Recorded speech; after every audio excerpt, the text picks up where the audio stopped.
وَلَنَبْلُوَنَّكُم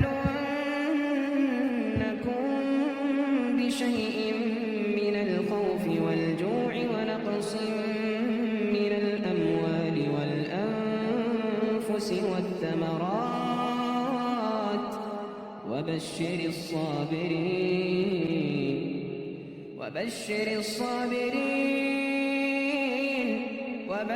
الصَّابِرِينَ الَّذِينَ إِذَا أَصَابَتْهُم مُّصِيبَةٌ قَالُوا إِنَّا لِلَّهِ وَإِنَّا إِلَيْهِ رَاجِعُونَ.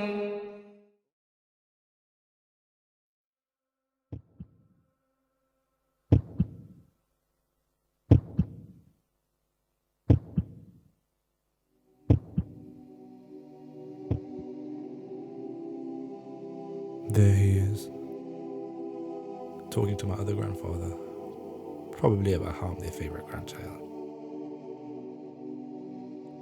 I was 8 years old when he left us, so our relationship was short-lived. All I hear is what an amazing father and husband he was, what a role model he could have been for me. I visit his grave every now and then. I know he rejoices at my visits. Death is the only truth this life can promise us. When it calls, you have no choice but to accept. He left behind grandchildren, 8 daughters, a wife, and an ex-wife. So come with me on this journey to find out who he really was.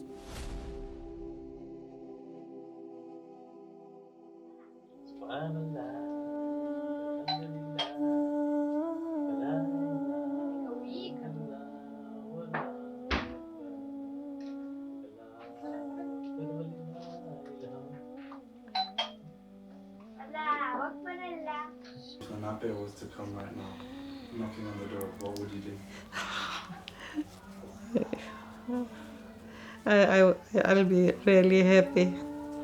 I will tell about you lot, how much he wanted you lot to success in your life.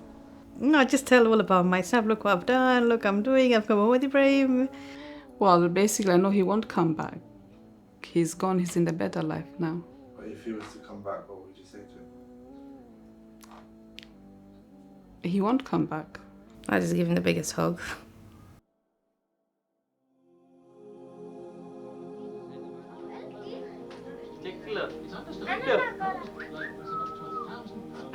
A Nana Pera é uma pessoa muito animada, muito viva, gostava de brincar com crianças. Era uma pessoa muito divertida. He was a quiet person. He seemed to be very deep. His dress code was shirt and trousers, and he ate with fork and knife. He never used his hands. Even to the stuff of his beddings, he was that thorough that he used to iron his bedding. So he used to put the bed sheet, whatever, and he used to iron it. I mean, who does that this day? Oh, he loved everything fresh. Fresh roti in the morning, proper breakfast, proper meal afternoon. His favorite food was beans and steak. And once I made minda for him, he liked it.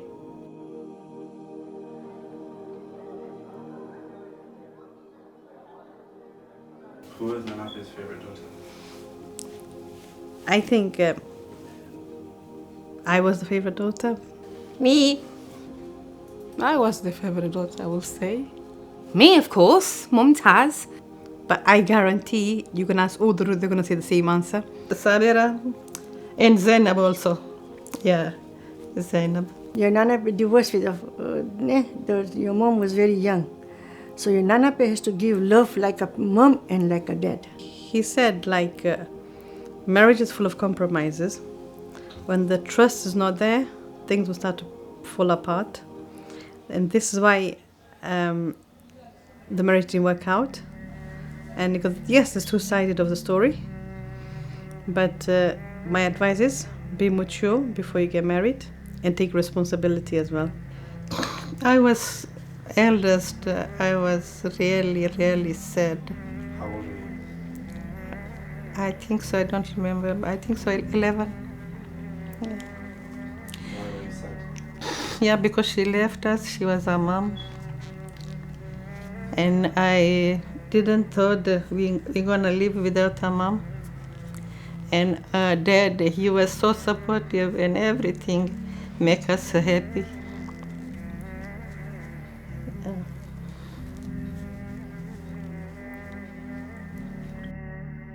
Whatever Dad went through was a lot, but he must have been some dad to have been able to look after my sisters and nurture them into such beautiful, caring sisters.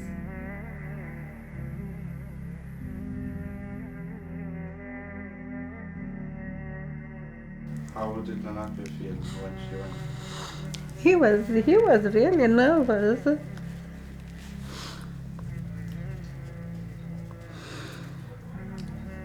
Do you know why your mom went? I don't really know. Even I know, I don't want to mention.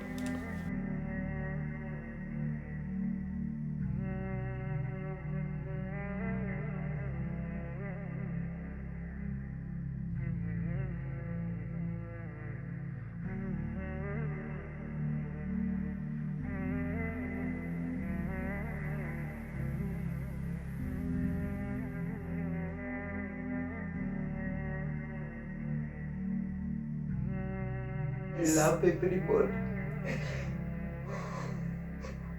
I love all my girls, my grandchildren, everybody. I love them all.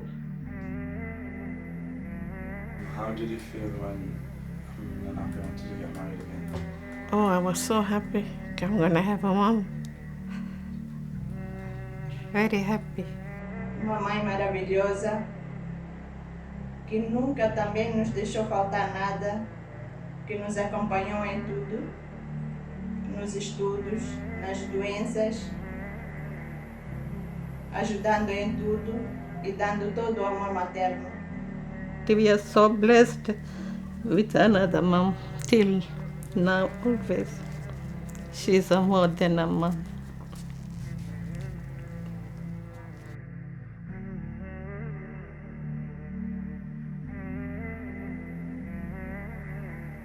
When he was small as well, the mom passed away as well. He had a responsibility. His dad wasn't well. He was looking after the shop. He worked very hard in his life. They used to travel to Zimbabwe, Harare, Maputo to bring stuff from the shop. He used to go buy goods in another city. Sometimes he used to stay a few days. And sometimes we go with him just to chill and come with him. Quando ele viajava, nós pedíamos a ele para trazer brinquedos para nós. When he come, we always run to go in the car and see what he's bringing. Yeah. Do you remember any of the toys that he brought? Yeah, he bring like toys, like one like a colored toy, and one it was the girl, one white girl. He never used to let us go to a friend's house or anything like that.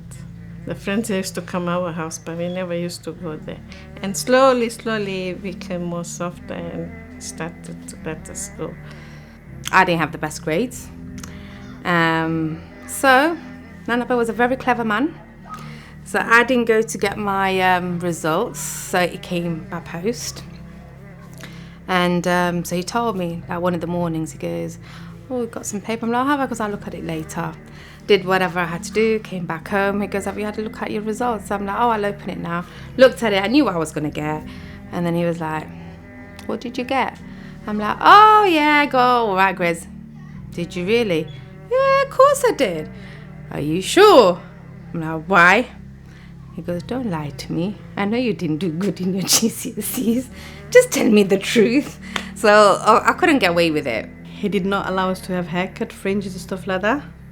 When I was a little kid, I remember Sabina Masi and your mom and Tahra Masi, they used to love like doing my hair, but they wouldn't dare do anything to my hair because they were scared of what Nanape would say. So they like this. So first you go and ask Nanape, say if I can cut my hair, and if he said yes, then they cut my hair. And it's like, do you get these things like that? And I'll give you a good example. The moment I got married, the next thing I did, I went for a hair check. So he told me what he did. So he did an old school trick, got the envelope, boiled the kettle, steamed it around, opened it up, looked at my grades, put it back and sealed it back. There's one trick for you.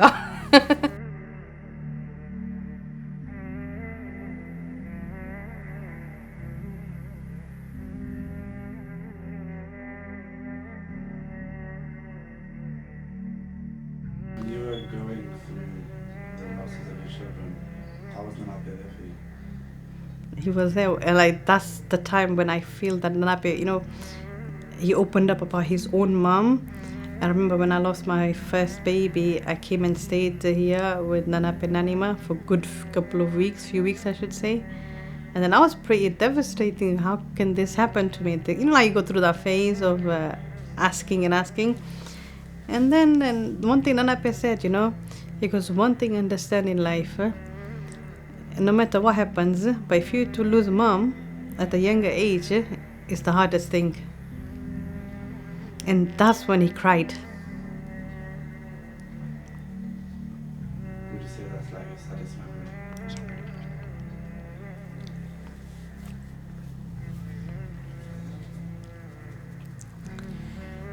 Explain like the stages of when you got ill. How was that?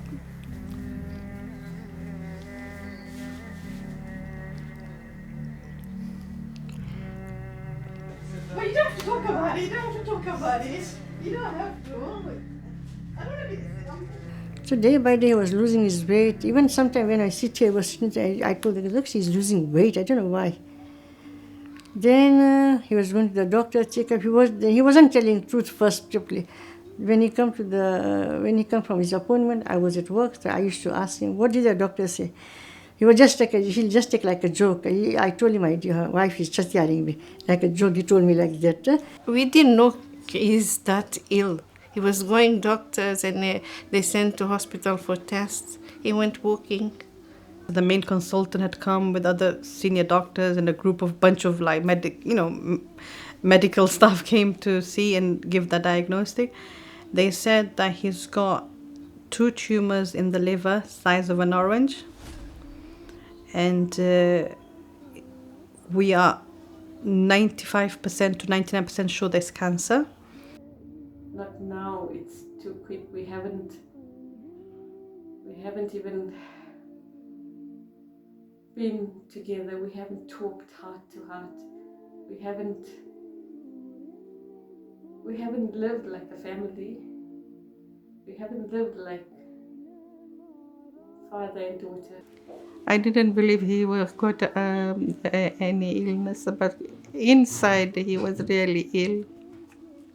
He couldn't take for long.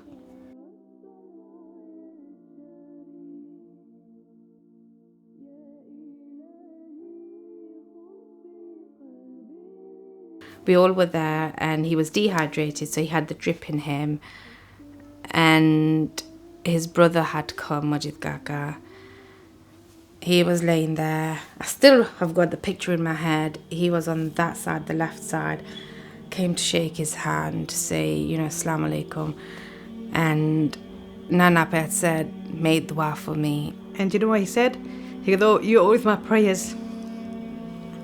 And literally, I couldn't hold it back. And I thought, oh my God, as if they were saying goodbyes. And then he just went in coma for a few days, 2 days. And yeah, that was it.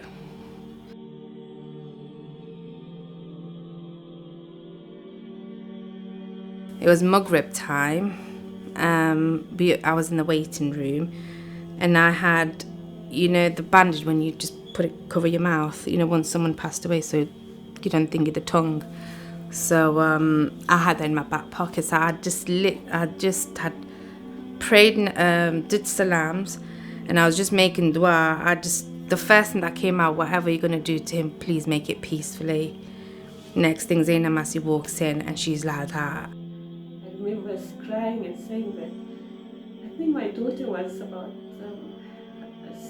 8 months, I can't remember. But he hasn't seen my daughter. And well, his life is done, and that was it. Despedir-me de longe.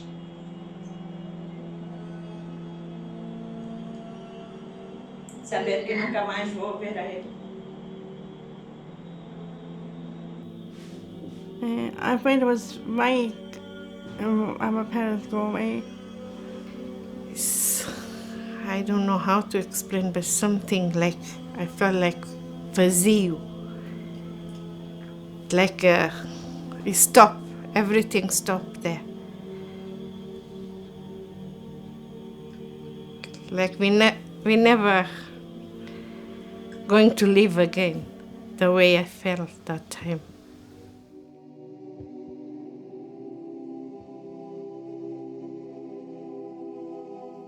Growing up, you never realize how much your family really means to you. They can never be replaced.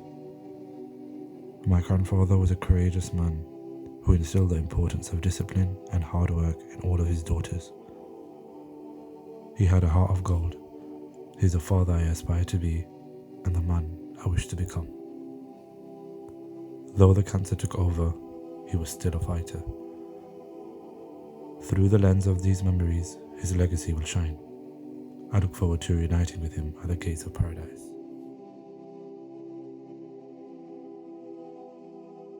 كل نفس ذائقة الموت كل نفس ذائقة الموت ثم إلينا ترجعون. What advice would you give for people who have their father, parents alive? What would you say to them? Look after them.